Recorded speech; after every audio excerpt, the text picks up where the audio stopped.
Have you ever looked at a seemingly simple game of chance and wondered, is there actually something more here? A hidden layer, maybe, a way to tip the scales?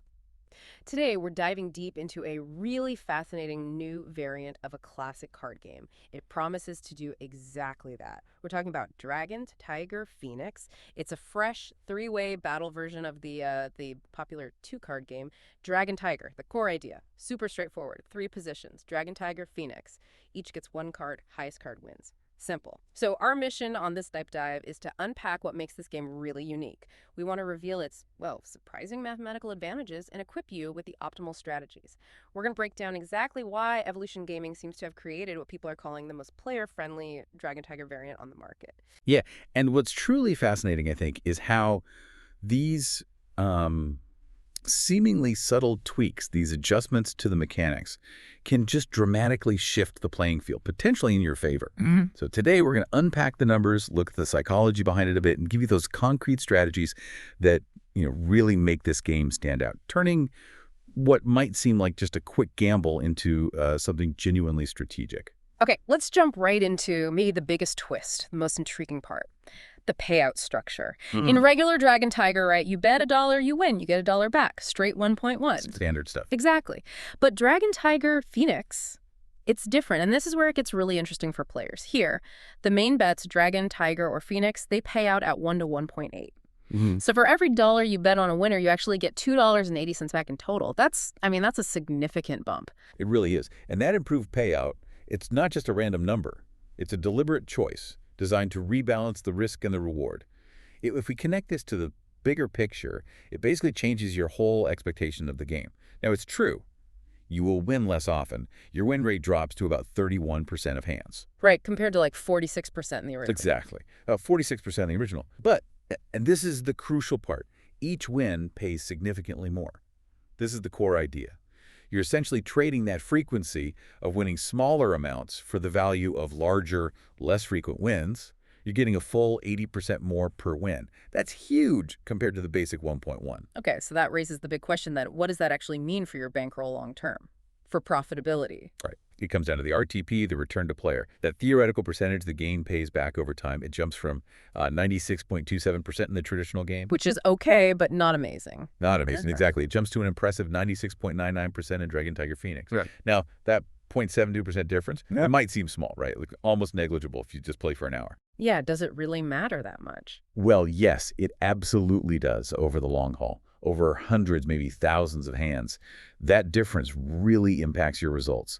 It shrinks the house edge, the casino's built-in advantage, down to just 3.01%. And fundamentally, that just gives you mathematically better odds than the original game. More of your money stays with you over time. So the main takeaway here is this isn't just a cosmetic change. It's not just a new theme. The math is genuinely designed to work more in the player's favor, which is, frankly, pretty rare in the casino world. Absolutely. A rarity. It feels like finding a bit of a hidden gem, almost. Okay, so we've established the math is better. It works more for us. Now, the critical question. How do we actually play it? How do we translate those better odds into actual wins at the table? What's the best basic strategy? Well, the foundation here is really simplicity and discipline. You need both. First, pick one position, Dragon, Tiger, or Phoenix, and just stick with it. Don't jump around. No, definitely don't jump around based on, what just happened or some feeling you have. It's vital. Each position, Dragon, Tiger, Phoenix, has the exact same probability of winning. There's zero mathematical edge in switching.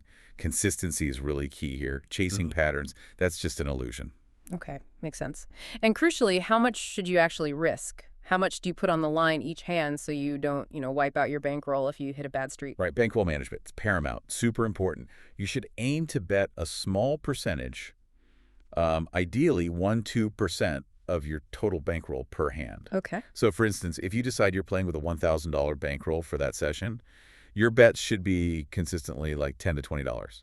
That size protects you through those inevitable losing streaks. They will happen. Right. But it also allows you to actually build up profit when you hit a good run.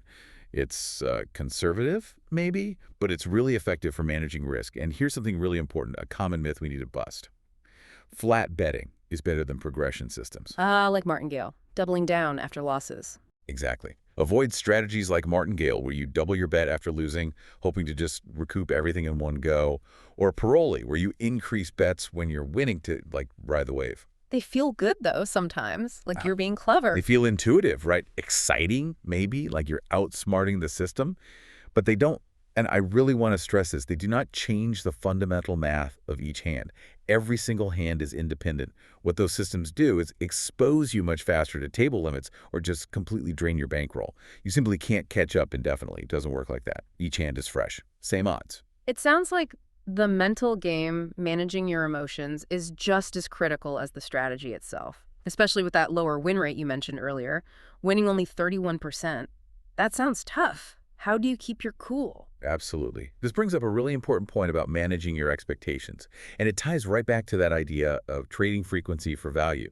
Winning only 31% of hands, yeah, it feels kind of brutal, especially if you're used to the 46% in the original game. Yeah, 7 losses in a row would feel pretty bad. Right. Your brain, it loves patterns, it wants wins. It might start screaming that something is wrong if you lose 7 hands straight, but that is completely normal variance with 3 positions. It's just the math playing out. You have to constantly remind yourself, okay, I lost that one, but when I do win, it pays 80% more. That mindset, that psychological framework, it's your shield against emotional betting, against going on tilt. Right, tilt, where frustration just leads to bad decisions. Exactly. You have to guard against that. Okay, let's shift gears a bit.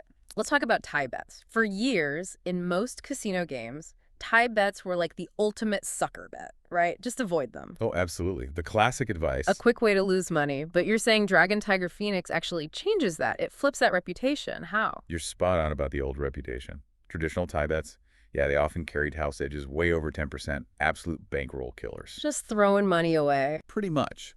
The big misconception is always, oh, the payout is huge if I just hit it once. Yeah. But the odds are so long, the house edge so high, it almost never works out. Yeah.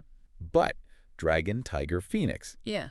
it completely changes the game for tie betting, makes them, well, quite unexpectedly, actually viable options for the first time. Let's break down these 2 improved tie bets. First, you've got 2-card ties. This happens when any 2 of the 3 positions, say Dragon and Tiger, have the same card value, but the third one, Phoenix, is different. Okay. These pay pretty decent 7.1, and they happen about 14.5% of the time. Now, the house edge is still around 9%, which isn't great. Still high-ish. Still high-ish, yeah, but it's dramatically better than most traditional tie bets. You could maybe consider them for small, like, variance plays if you want a shot at a bigger payout and feel a bit adventurous. But then we get to the really interesting one, 3-card ties. All 3 match. Yep. Dragon, Tiger, and Phoenix all get the same card value. Kings across the board, for example. Oh, yeah. These pay a really substantial 20.1, and now they're rare. You'll see one roughly every 172 hands on average. Wow, okay. But here's the kicker. The house edge drops to approximately 5.5%. That's much better. Much better. It makes it genuinely the best tie bet in any Dragon Tiger variant. That's a remarkable shift. So what's the bottom line here? We can actually think about placing maybe small bets on ties now, where before it was just a definite no-go. Yes, exactly. That's the big change. With an overall tie RTP across both types around 94.51%, they've gone from being these guaranteed bankroll eaters to, well, legitimate secondary strategic options.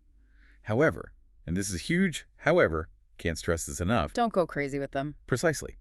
Never, ever make tie bets your main strategy. Even with these better payouts, they are still negative expectation bets long term. They're fun, sure. They offer that exciting big payout potential, but they're not your path to consistent profit. So treat them like a side dish, not the main course. Perfect analogy. Side entertainment, not your core bankroll strategy. All right, so we have better odds on main bets. Even ties are somewhat viable now. It sounds like players have more tools.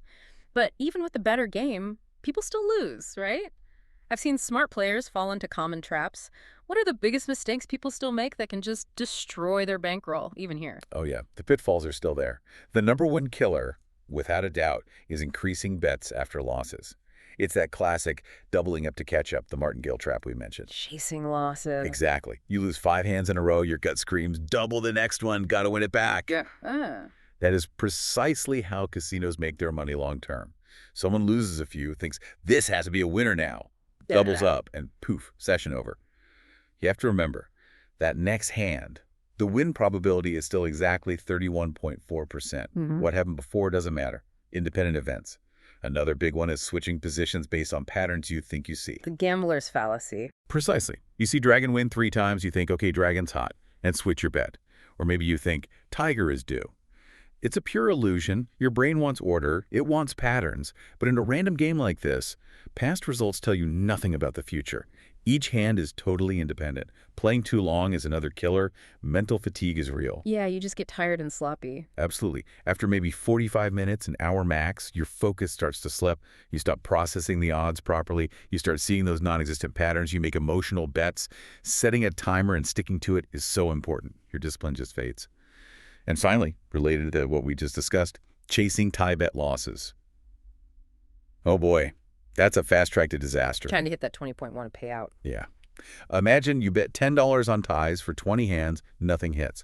You get frustrated, you bump it to $25, then $50, desperate to get your money back, plus that big win. One bad session chasing ties can wipe out weeks, maybe months of patient profit from your main bets. It just bleeds your bankroll dry incredibly fast. Okay, so given all those potential traps, how do you actually build a solid plan, a winning session plan? What's a structured way to play this, like a pro might approach it, to really leverage these improved odds? A disciplined session plan is your absolute best weapon against those pitfalls. It's your strategic framework. Start every single session with a warm-up. Play minimum bets, maybe for the first 10 hands or so. Just to get a feel for it. Exactly. It's not about winning money yet. It's about getting comfortable with the pace, the interface, whatever. And crucially, checking your emotional state. If you feel tilted already, anxious, stressed, just walk away. Seriously. Before you risk real money, a bad mood is a terrible sign for your bankroll. Okay, after that warm-up, move into standard play. Bet your plan 1-2% of your bankroll. Do this for exactly 30 hands. Track your results, sure, but don't change your bet size based on wins or losses. Stick to the plan you set beforehand, no matter what. Discipline. Then at the 40-hand mark total, take a mandatory break, 5 minutes minimum. Actually get up. Yes. Stand up, walk around, get some water, clear your head. Use this time to look at your results. Check them against your goals. If you're up, say, 25% of your starting stake, seriously think about calling it a day. Lock in the win. If you're down 30-40%, definitely stop. Accept the loss limit. These breaks aren't just suggestions. They reset your mental state. And finally, the most important part maybe. Set clear session limits before you even start playing. A specific win goal, maybe 25% profit. A hard loss limit, say 40% of your session bankroll. And a time limit, 45 minutes maximum, maybe an hour tops.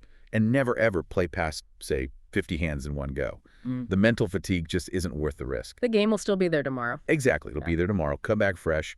There's no need to rush to recover losses or push a winning streak past its sensible limit. So, okay, we've broken down the math, the strategy, the psychology, the pitfalls, the plan. What's the big picture? Why is Dragon Tiger Phoenix really being called the best Dragon Tiger variant available, even with the risks and the need for such strict discipline? It really stands out because I think Evolution Gaming didn't just, tweak the game. They fundamentally re-engineered the player experience. They tackled Dragon Tiger's biggest weakness head on, that mediocre RTP. Right, the 96.27%. Yeah. By cleverly adjusting those main bet payouts to 1.1.8, they created a game that's actually worth playing long-term, if you understand the math and apply discipline.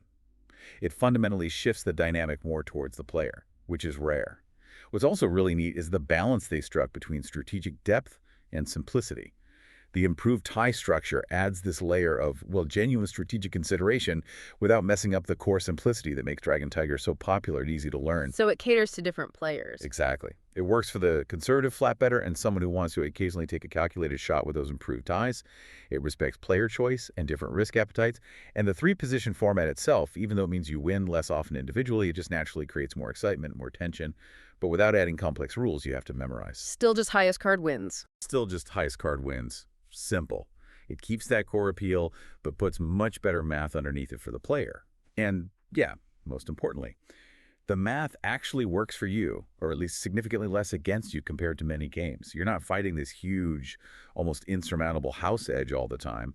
With good bankroll management, with disciplined play, you have a realistic, mathematically sound chance of achieving long-term success, or at least minimizing losses significantly. And honestly, in the casino world, that's remarkably rare. It's a real testament to player-focused game design. Wow. So this deep dive has definitely shown us that even in games that look like pure chance, really understanding the math, applying smart strategy, it can dramatically shift the odds. Dragon Tiger Phoenix isn't just another card game. It feels like a masterclass in how small, smart changes can create real advantages for players. It's about being informed, not just hoping for luck.